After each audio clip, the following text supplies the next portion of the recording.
Both sides of my family are of royal blood, particularly my father's is of English, um, pretty high up in the royal line.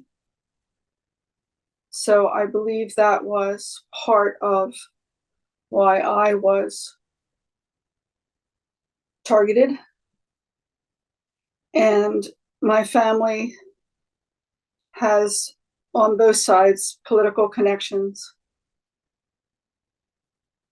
So there are many possibilities on how this all got started. And I feel it probably goes back generations for sure.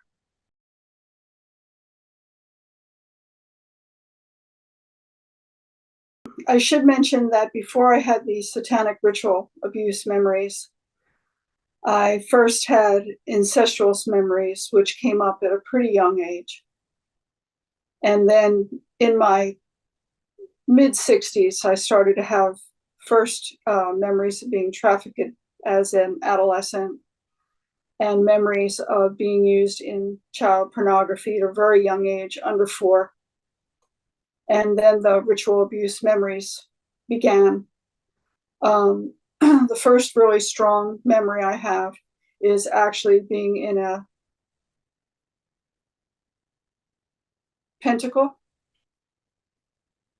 These experiences took place in churches and castles in the dark underbelly. I remember a lot of darkness, altars, dark clothing, no clothing. The first memory is being in a pentacle with my father, where I actually watched him become a devil. His eyes turned red, and his energy, his physical form, became that of a devil. And it became a sexual ritual.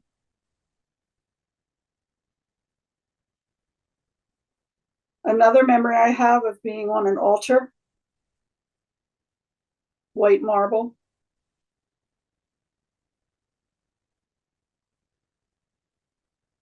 and having person after person, male and female, having oral sex with me.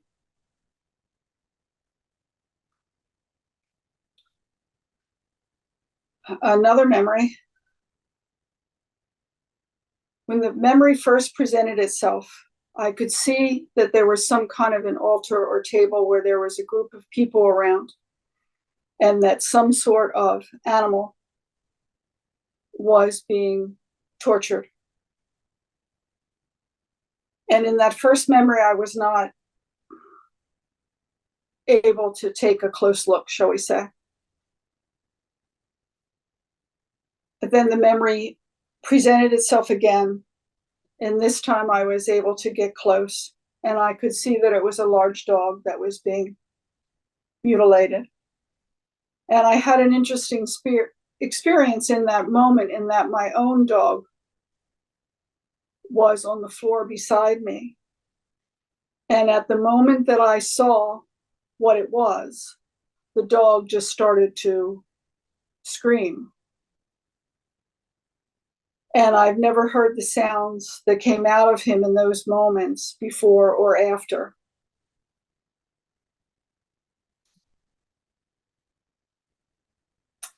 I have memories of being abused by royalty, of being brought into a totally darkened room where someone was sitting on a throne, and I was repeatedly kicked in the head and the face. I have memories of being abused quite young, probably a very young adolescent, by famous musicians. I've described it as being a spectacle, whereas being made to have sex in a group of people watching. The worst memory, and the one that feels like lifelong work to recover and heal from, is as soon as I started to menstruate when I was 11, I was impregnated. And the child was induced certainly before full term. But I was made to take the child's life. And then there was a cannibalistic ritual. And I went through this twice. And the third time I was impregnated, I spoke in my heart of hearts to the spirit, and I miscarried at a very early stage. I'd also like to mention that there was a spiritual experience around this. That the first two children, I had a very close friend who gave birth to two children. I was very close to the family, very close to the children. And then there was a falling out between myself and my friend. And 26 years later, I got an email from her telling me she wanted to be friends again. And this was right after I had these memories. And I feel that those children came through her then. And I was given the gift of knowing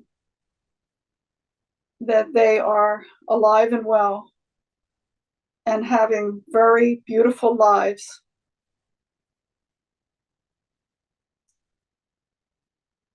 And she didn't stay in my life. She met with me one day and she disappeared again. And I'm extremely grateful in my higher heart to know that. But at the same time, for myself personally, to have gone through that and to have done that is a hard road of recovery and healing. But I do thank the spiritual world for the ultimate knowing that they are okay. Perpetrators were a prominent family in my area, along with my own family. And it feels as if it's just an overwhelming feeling of fear for my life, and that this was my reality. And the things I saw being done and that I had to do, there was no escape, there was no reasoning, there was no question. This was my life. And there was just overwhelming fear. I still live in overwhelming fear for my safety. I have a lot of phobias. I'm scared in a car. I've never been able to do a lot of physical things that I see other people doing with ease. I'm just in terror.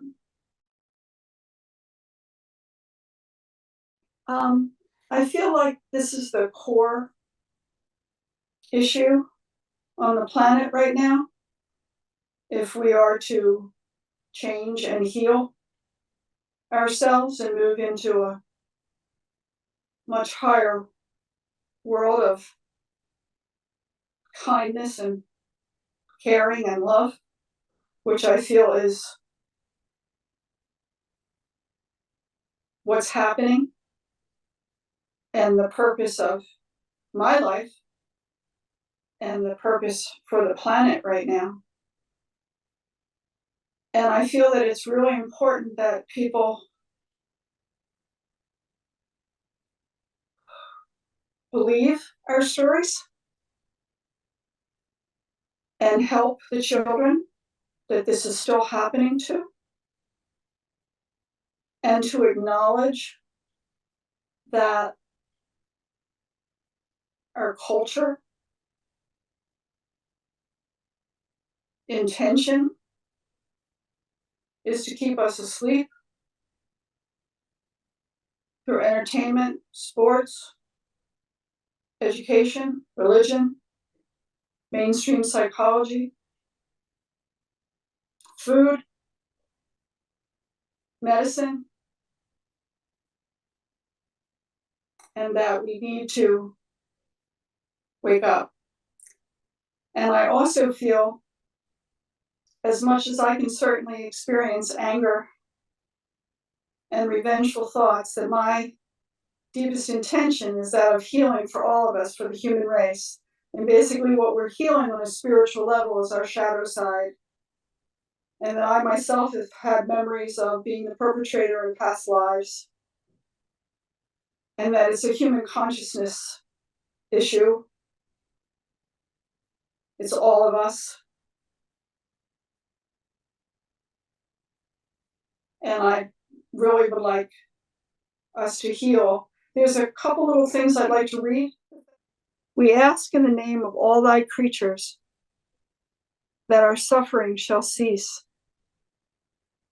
that we shall be fed and healed, provided with safe haven here on earth. And then, O divine mystery, a home in thee.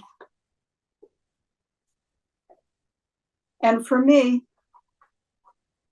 one of the ways I survived was through, for me, the great philosophers of John Lennon and George Harrison. And George speaks of, he sees the love there that's all that's sleeping. And we have been controlled and perverted and inverted.